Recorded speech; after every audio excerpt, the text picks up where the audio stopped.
பேரவைத் தலைவர் அவர்களே, எங்களுடைய தலைவர் இதை அரசியல் செய்வதற்காக கிடையாது. இந்த அரசு பொறுப்பேற்ற முதல் நாள்லேருந்து சொல்வது கஜானாவை தொடச்சி வச்சுட்டு போயிட்டாங்க, கஜானாவில் பணம் இல்லை என்பது தான் தொடர்ந்து இவங்க வச்சிருக்கக்கூடிய குற்றச்சாட்டு.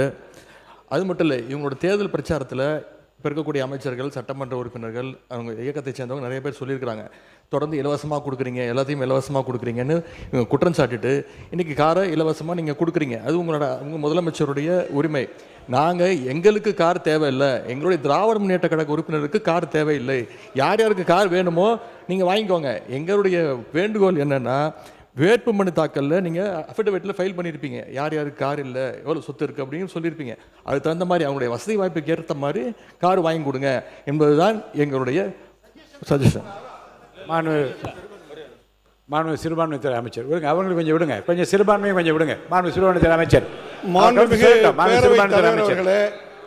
இந்த சட்டமன்ற உறுப்பினர்களுக்கு இந்த கார் தேவைங்கிறது ஒரு சர்ச்சையாக பேசப்படுகிறது. பல ஆண்டுகளுக்கு முன்பே மாண்புமிகு முன்னாள் முதலமைச்சர் டாக்டர் கலைஞர் கருணாநிதி அவர்களால் 300க்கும் அதிகமான யூனியன் சேர்மன்களுக்கு அரசு சார்பில் வாகனம் வழங்கப்பட்டுச்சு. இது ஒன்றும் புதுசு இல்லை. அப்போல்லாம் நிதி நிலைமை அப்பவும் இப்படி தான் இருந்தது. அப்போல்லாம் கேள்வி கேட்காம இப்போ ஒரு சட்டமன்ற உறுப்பினர்களுக்கு கிடைக்கிறது கேள்வி கேட்கறது சரியானதாக பண்ணலாம். மாண்பு உறுப்பினர் ஏவா வேலு அவர்கள்.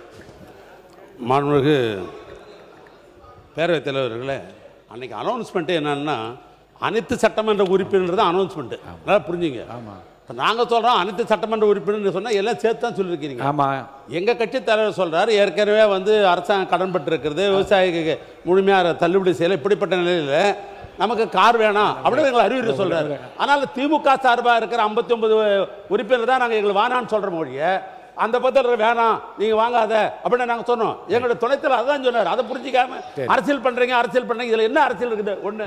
ரெண்டாவது, இப்போ 59 சட்டமன்ற உறுப்பினர் வந்திருக்கிறோம், எல்லாருக்கும் வீடு கொடுத்துருக்குறாங்க, கொடுக்க முடியாது. அரசாங்கத்துக்கு எப்பொழுதும் எதிர்க்கட்சி தலைவர் அந்தஸ்து இருக்கிற பொழுது அவர்கள் அமைச்சருக்கு இணையானவர்கள் என்று அமைச்சருக்கு என்னென்ன வசதியோ அந்த வசதி தராங்க. இது அரசாங்கம் போட்டிருக்கிறது. நீ நானும் பார்த்துல அது புரோட்டோகால். அது அந்த புரோட்டோகால் அப்புறம் அரசாங்கம் தான் நீங்க கொடுத்துருக்கிறீங்க. அப்புறம் அரசாங்கமே கொடுத்துட்டால் குறை சொன்னா என்ன அர்த்தம்? அதுவும் தவறு. அதனால புரிஞ்சுன்னு பேசுங்க. ரெண்டாவது, நாங்க எங்களை பொறுத்தளவுக்கு நீங்க கஞ்சாடை காட்டினால காட்டினாவே நாங்க ஒத்துழைக்கிறோம்.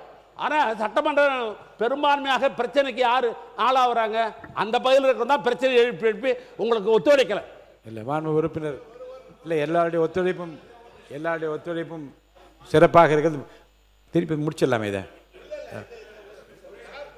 இல்லை சொல்லிட்டாங்களே, இல்லை உங்கள் நிலைப்பாட்டை தெளிவாக சொல்லிட்டீங்களே, பேசுங்க.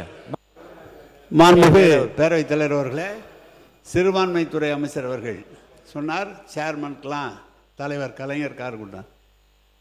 சட்டமன்ற உறுப்பினருடைய பணி வேறு, உள்ளாட்சி பிரதிநிதிகள் உள்ளாட்சியிலே தலைவராக இருக்கிறவருடைய பணி வேறு. அவங்க நேரடியாக ஒவ்வொரு இடத்துக்கும் சென்று பார்க்க வேண்டும். கொஞ்சம் தயவு செய்து சொல்றேங்க, கொஞ்சம் கேளு தம்பி. உள்ளாட்சித்துறை அமைச்சர் கொஞ்சம் இருங்க. காரு எங்களுக்கு வேணான்னு சொன்னதுக்கே இவ்வளோ கோவப்படுறீங்க. கொடுத்தேன்னு சொல்கிறார். ஒரு உள்ளாட்சி துறையில் சேர்மனாக இருக்கிறவர், 30 பஞ்சாயத்தை பார்க்குறவர், 30 பஞ்சாயத்தை நிர்வாகத்தை பார்க்குறவர்.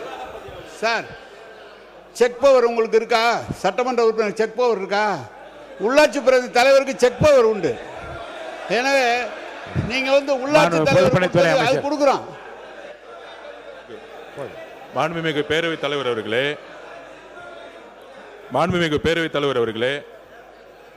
அண்ணா ஒரு நிமிஷம் மாண்புமிகு பேரவைத் தலைவர்களே, மாண்புமிகு மூத்த உறுப்பினர் கேட்டார், சட்டமன்ற உறுப்பினர் செக் பவர் இருக்கான்னு அப்படின்னு. செக் பவர் இல்லை, ஒத்துக்கிறோம். ஆனால் மக்களுடைய எதிர்பார்ப்பு என்ன தெரியுமா? அந்த புதிய சட்டமன்ற எதிர்பார்ப்புன்னா, பெரும்பாலும் தேர்தலில் நாங்கள் பிரச்சாரத்துக்கு போகும்போது சொன்னது, நிறைய இடத்துல எம்எல்ஏவை நாங்கள் பார்த்ததே கிடையாது. எம்எல்ஏ ஓட்டு கேட்கும் போது வந்தாரு, அதுக்கப்புறம் வரவே இல்லை. மழை வரும்போது வரல, எங்க குறைய கேட்க வரல, என் தொகுதியிலேயே அது இருந்துச்சு, எம்எல்ஏ ஆபீஸ் கூட இல்லைன்னு. அப்ப மக்களுடைய எதிர்பார்ப்பு என்னன்னா, சட்டமன்ற உறுப்பினர்கள் நாங்கள் தேர்ந்தெடுக்கப்பட்டு எங்களுடைய கோரிக்கையை நிறைவேற்றுறது எங்களை வந்து பாருங்கன்னு சொல்றாங்க. அப்ப பாருங்கன்னு சொல்லும்போது நடந்து போய் பார்க்க முடியாது.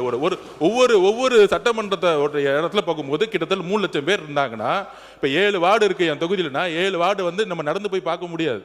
அப்ப இது வந்து ஆடம்பரம் கிடையாது. இது அரசியல் ரீதியா நம்ம வந்து அமைச்சருக்கு எப்படி வந்து மூத்த உறுப்பினர் சொன்னாரோ அது வந்து அரசே கொடுத்திருக்கும். சட்டமன்ற உறுப்பினர்களுக்கு இது ஆடம்பரம் கிடையாது. ஒவ்வொரு சட்டமன்ற உறுப்பினர் மக்களை போய் சந்திக்க வேண்டும் என்ற எண்ணத்தில் தான் மாண்புமிகு முதலமைச்சர் இந்த காரை வந்து அனௌன்ஸ் பண்ணியிருக்காரு. மக்களை சந்திக்க வேண்டும், இதுதான் முக்கிய கோரிக்கை. சந்திக்கும் போதுதான் அனைத்து டிபார்ட்மெண்ட்டோடைய ஒவ்வொரு ஆபீஸ்க்குள்ள போய், இப்ப நீங்க வந்து உள்ளாட்சி துறையெல்லாம் இந்த ஆபீஸ்ல உட்காந்துட்டு ஒரு சட்டமன்ற உறுப்பினர் கேள்வி கேட்கும் போது அந்த அதிகாரிகள் உள்ளபடியே ஒரு பயம் வரும். இல்ல வீட்டுக்குள்ளேயே உட்காந்துக்கிட்டு நம்ம வந்து ஒரு அரசியல் செய்ய முடியாது. மக்களுடைய தேவைகளை ஒவ்வொரு தெருவா செய்யணும். அதுக்கு தான் இந்த இதை தவிர இது ஆடம்பரம் கிடையாது. எதிர்கட்சி தலைவருடைய நிலைப்பாடுல நாங்களும் இருக்கோம். யார் யாருக்கெல்லாம் கார் இருக்கு அவங்க ஆட்டோமேட்டிக்கா யாரும் அப்ளை பண்ண போறது இல்லை. ஆனா ஒரு முதலமைச்சருடைய அறிவிப்பு பொதுவான அறிவிப்பா தான் இருக்க முடியும். இதுதான் ஒரு அரசுடைய புரோட்டோகால். மாண்புமிகு உறுப்பினர்களுக்கு தலா பேசுகின்ற உறுப்பினருக்கு தலா 5 நிமிடம் மட்டும் ஒதுக்கப்படுகிறது. 2 மாண்பு அமைச்சர்கள் பதில் சொல்ல வேண்டிய கட்டாயமும் இருக்கிறது. பிற்பகல் 2 மணிக்குள் முழுமையாக சட்டமன்றம் நிறைவு பெறும் என்று ஏற்கனவே சொல்லிவிட்டோம். மாண்பு அமைச்சர்களின் பதில்களுடன் அவை முடிவு பெற வேண்டிய கட்டாயத்தில் இருப்பதால் பேச வருகின்ற மாண்பு உறுப்பினர்கள் தயவுசெய்து 5 நிமிடங்களுக்கு மிகாமல் உங்கள் கருத்துக்களை 6 மானிய கோரிக்கை மீது வைக்க வேண்டும் என்று கேட்டுக்கொள்கிறேன். இதை நான் சொல்ல, ஜூன் 21, 2024 மாண்புமிகு முன்னாள் நம்முடைய பேரவைத் தலைவர் அப்பாவு அவர்கள் இந்த அவையில் சொன்னதான் நான் படிக்கின்றேன். அப்போதும் அதற்கு கட்டுப்பட்டு நீங்கள்லாம் 5 நிமிடத்துக்குள்ள பேச்சை முடித்திருக்கின்றீர்கள். இப்போதும் கொடுக்கப்பட்ட நேரத்தில் விரைவாக முடிக்கும்படி நான் கேட்டுக்கொள்கிறேன். பிளே ஸ்டோர் மற்றும் ஆப் ஸ்டோரில் இருந்து பாலிமர் செயலியை QR கோடு மூலம் பதிவிறக்கம் செய்யுங்கள். செய்திகளை உடனுக்குடன் பெறுங்கள்.